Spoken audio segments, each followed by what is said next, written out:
নমস্কার বন্ধুরা, আজকের ভিডিওটা সকাল 11টা থেকে শুরু করলাম। এখন হচ্ছে গিয়ে লুবিয়া আর আলু কেটে নিয়েছি। শুধু লুবিয়া ভাজলে আমার বর খেতে চায় না, লুবিয়া পছন্দ করে না, তো একটু আলু দিলে যদি খায় আর কি। আলু তো ভীষণ পছন্দ করে, সেই জন্য লুবিয়া আলুটা ভাজা বসিয়ে দিচ্ছি। আর সকালবেলা কিন্তু ছেলে স্কুলে গেছে, সেই জন্য কিন্তু টিফিনে কিন্তু রুটি বানিয়ে দিয়েছিলাম, আর তার সঙ্গে জ্যাম দিয়ে দিয়েছিলাম আর কলা দিয়ে দিয়েছিলাম। তো সেই ভিডিও আর শেয়ার করা হয়নি। সকালবেলা রুটি করেছিলাম।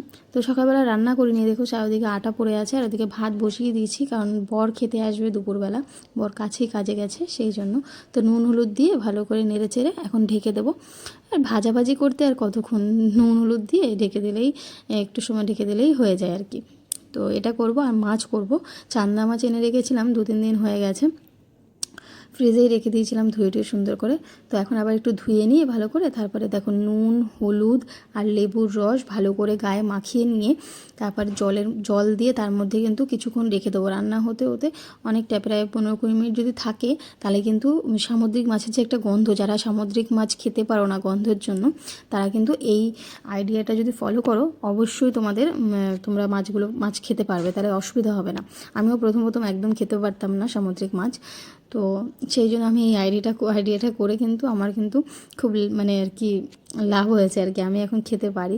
আর এখানে দেখো একটা কাক বসে আছে ওই নারকেল গাছে। কাকটা কিন্তু এই আমাদের বাড়ির সামনে যে টিনের উপরে বসেছিল, তো আমি একটা রুটি দিলাম, ব্রেড দিয়ে দিয়েছিলাম ওখানে, যাতে খায় আর কি। তো ছুঁড়ে দিলাম, ও ভয়ের চোটে আর কি গাছে উঠে গেছে, খাবে কি। এই যে ব্রেডটা দিয়ে দিয়েছি, ঠিক আছে, এখানে ও দেখেছে এখানে ব্রেড দিয়েছে, ও ঠিক এসে খেয়ে যাবে। ও না খেলেও কোনো পায়রা এসে খেয়ে যাবে, কোনো পাখি এসে। তারপর দেখো ওই যে ওই জলটা ফেলে দিয়ে নুন হলুদ লঙ্কার গুঁড়ো দিয়ে ভালো করে মেখে নিয়েছি, একটু তেল দিয়েছি যাতে না ছেটে মাছ। এমনিতে তো সামুদ্রিক মাছ প্রচুর ছেটে। তো এই আইডিয়াটা কিন্তু অবশ্যই তোমরা ফলো করে দেখো, তোমাদের উপকার হবে আর কি।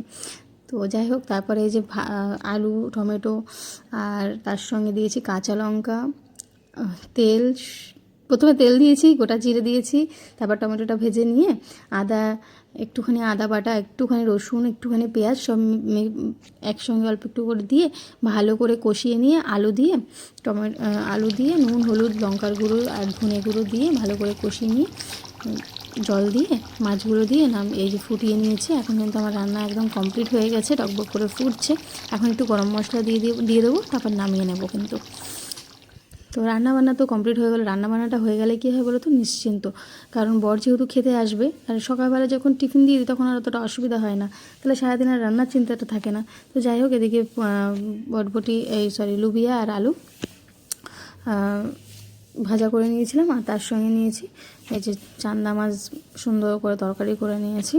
তো এখন নিশ্চিন্ত, এখন ঘরের কাজবাজগুলো করতে হবে। কাজবাজগুলো করে নিলে, আর ফোনেও কিছু কাজ বাকি আছে, তো সেগুলো করব। এডিট করা হয়ে গেছে, এখন শুধু ভয়েস ওভার দিতে হবে। এডিটটা না আমি রাতের বেলায় করে রাখি, একটু বেশি রাতে করে রাখি। কেন কি, আমার এডিট করার সময় যদি কেউ পাশে থাকে না, আমার একদম অস্বস্তি হয়, আমার এডিট করতে একটু অসুবিধা হয়। মানে আমি নিরিবিলি এডিট করি, যখন আমার বর আমার বাচ্চা সবাই ঘুমিয়ে পড়ে রাতের দিকে আমি এডিটটা করে রাখি। ভয়েস ওভারটা আমি সকালবেলা বা দুপুরবেলা যখন হোক, আর যদি রাতে সময় পাই তো করে রাখি, বেশিরভাগ দিন সময় পাই না। তো দেখো, এখন বরকে খেতে দিয়ে দিয়েছি। আর আমার বরের এই নেশা যে আমি কী করে ছাড়াবো, এই নেশা আমি কীভাবে ছাড়াবো তোমরা একটু বলতে পারো? সারাক্ষণ ফোন, মানে ও বাড়ি, মানে যতক্ষণ খাবে ফোন, মানে যা করবে ফোনটার সাথে লাগবে আর কি। এই দেখো ভাত মাখাচ্ছে একদিকে।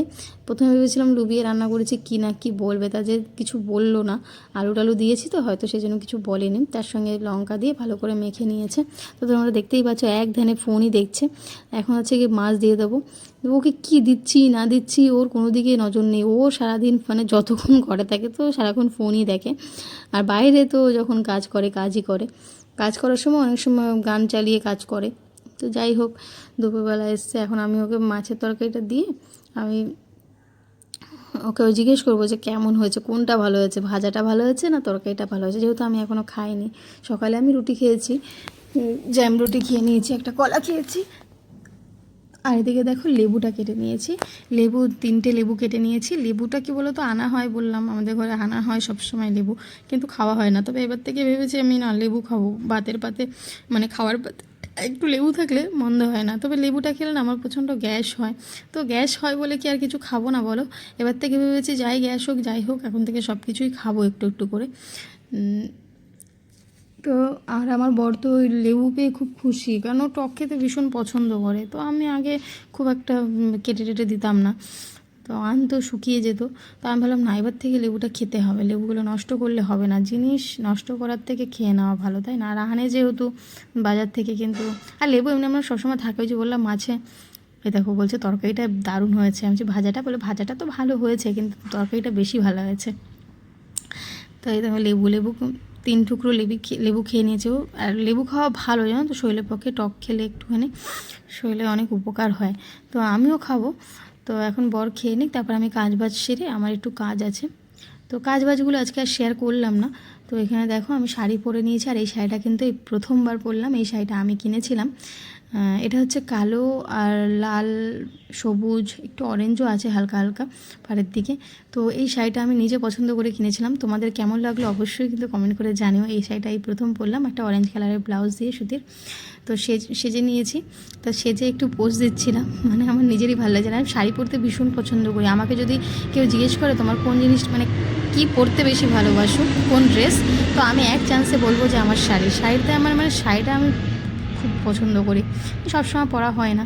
আর দেখছো প্রতিদিন এই এক সমস্যা, এই প্লেনগুলো যাবেই যাবে। পাশেই যেহেতু এয়ারপোর্ট, বারবার ওই আর প্লেনগুলো তো খুব নিচ থেকে যায়, ওই জন্য বেশি আওয়াজ হয়। তো যাই হোক, দেখো সুন্দর করে একদম সিম্পলভাবে সেজে নিয়েছি। কেন সেজেছি বলো তো? কোথাও যাব না এখন। এই কটা বাজে, তিনটে বাজে, 3টের মতো বাজে। তো এখন আমি খাওয়া দাওয়া করে উঠলাম, আজকে একটু কাজ করতে লেটই হয়ে গেছে। সবে খেয়ে উঠে আর আমি বসিনি বিছানায়, জানি বিছানায় বসলেই ফোনটা যেই হাতে নেবো না, কেমন যেন চোখটা লেগে আসে। এই জন্য আমি খাওয়া দাওয়ার পর কিন্তু ফোন হাতে নিয়ে বিছানায় বসি না। আমি কিছু না কিছু রিলস বানানো বা বাবার বাড়িতে যাওয়া কিছু না কিছু করি। তো রিলস বানানোর জন্যই মানে শাড়িটা পরেছিলাম, তারপর চলে আসলাম বাবার বাড়িতে, রিলস বানিয়েই চলে এসেছি। কারণ সারাদিন আজকে যাইনি ছোটো বাবাটাকে দেখতে, মনটা কেমন লাগছে। এই দেখো ওর দিদার সাথে খেলাধুলো করছে, ও সারাদিন ঘুরবে, বিছানায় শুয়ে থাকবে না, বুঝতে পারছো? আর এখন তো একটু বড় হয়েছে, আগের মতো হয়তো ঘুমিয়ে থাকে না। আগে তাও একটু ঘুমোতো বারবার, এখন কিন্তু সজাগ থাকে। আর সব সময় শুধু ওকে নিয়ে ঘুরতে হবে, ও নিচে কিছুতেই শোবে না। দেখো আর দিদা বলছে যে তোমার সোনামা এসেছে। আর আমি তো প্রতিদিনই যাচ্ছি। হ্যাঁ, হয়তো সকাল থেকে থাকতে পারি না সারাদিন, কেন দেখো ঘরেরও তো কাজ আছে না, যেহেতু রান্নাবান্না করতে হয়। বলে না সংসারের জ্বালা বড় জ্বালা, কিছু তো করার নেই। কিন্তু মন তো চায় সারাদিন ওর কাছে গিয়ে পড়ে থাকি। দেখো 2 ভাই খেলাধুলো করছে, ওরে বাবারে কি আনন্দ, আনন্দ আর ধরে না। দেখো 2 ভাই। আর জানো তো ওই ছোটোটা বড়োটাকে মারে, আর আমাদের কাউকে গায়ে হাত দেয়, মানে আমাদের কাউকে কিন্তু খুব একটা মারে না। আর ওকে সামনে পেলেই ওই হাত দিয়ে এক ঠাস করে মেরে দেবে, নাহলে ওর কানটা টেনে দেবে, নাহলে ওকে মানে এরকম নখ দিয়ে আঁচড়ে দেবে। এইসব করে আর কি, জানে বড় হলে তো দাদার সাথেই লড়াইটা করতে হবে না, ওই জন্য আগে থেকেই ওকে কিন্তু করে নেয়। দেখো আর ছেলেটা ওকে পড়তে দিয়ে নিয়ে আসলাম, 6টা বাজে এখন। তো নিয়ে এসে দেখো এই যে খেলাধুলা করেছে। ও এসেই ভাই ওর হচ্ছে ভীষণ, ভাইকে ভীষণ ভালোবাসে। ভাইকে তো ভালোবাসবে, মিমিকে যে এত ভালোবাসে, মিমিকে ভালোবাসলে ভাইকে ভালোবাসবে না বলো? আমাকে বলবে মা ভাইটাকে আমাদের বাড়িতে নিয়ে চলো। আচ্ছা বাবা, ওকে আমি আমার বাড়িতে কী করে রাখবো? এখান থেকেই তোমাকে দেখতে হবে না, ওর তো বাড়িতে যাবে আবার, তো বাড়ি আছে, তোমার যেমন বাড়ি আছে ওরও তো বাড়ি আছে না।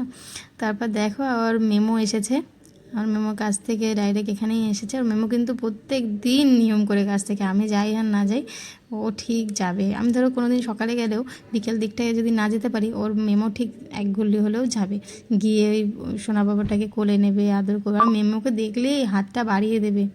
দেখো দাদু এসছে, বাবা এসছে কাজ থেকে, তো দাদুকে দেখলে ভীষণ খুশি হয়। তো মেমোর কোলে কিছুক্ষণ খেলাধুলা করার পরে দেখো আমরা কেউ দেখিও নি, প্রথমে এখানে এসে এখানে ঘুম পাড়িয়ে রেখে গেছে, মানে শুয়ে রেখেছিল। ওর মিমি ছিল পাশে, আমি ছিলাম না, আমি বা মা কেউ ছিলাম না। তো খেলছিল শুয়ে শুয়ে, ওকে কোলে নিয়েছে, নিয়ে ওর দিদা এরকম করে ওকে ঘুম পাড়ায়, দেখেও আমার ছেলে, তো সেই জন্য ওকে নিয়েছে। দেখো দাদার দায়িত্ব এখন থেকেই পালন করা শুরু করে দিয়েছে। দাদা বলে কথা, অনেক দায়িত্ব আছে তাই না? দেখো তাই আমার বোন আমাকে ডেকে দেখাচ্ছে, বলে দেখ সমু কীভাবে কোলে নিয়ে আদর করছে, ঘুম পাড়াচ্ছে। তারপর বাড়ি চলে আসলাম, বাড়িতে এসে ভাত তরকারি রয়েছে, মাছের তরকারি, লুবিয়া ভাজা আমি একটু বেশি করে রেখেছিলাম, ভাতও অল্পটা রয়েছে। তো এখন ভাবছি আর ভাত করব না, যেহেতু আমাকে আটা মাখতেই হবে, সকালের জন্য কিছুটা রেখে দিতে হবে, যেহেতু ছেলে টিফিনে দিতে হবে, সেই জন্য ভাবলাম। আর আলু সিদ্ধ ছিল জানো তো কিছুটা ফ্রিজে, তো আলু সিদ্ধ দিয়েই আমি আটাটা মাখলাম, কিছু মশলা দেইনি। তো মেখে এই যে আমি নিচে বসে বেলে দিচ্ছিলাম, আর আমার বরকে বললাম তুমি আমাকে একটু হেল্প করো, আমাকে একটু ভেজে দাও, কেন আমার অনেকটা রাত হয়ে গেছে ওই বাড়ি থেকে আসতে আসতে। তো সেই জন্য মা বলছিল ভাত খেয়ে যায়, আমি বলছি না আমার রান্না করা আছে, শুধু পরোটা করলেই হবে। তো যাই হোক, এখন পরোটাটা করে নিয়ে খেয়ে দিয়ে নেবো।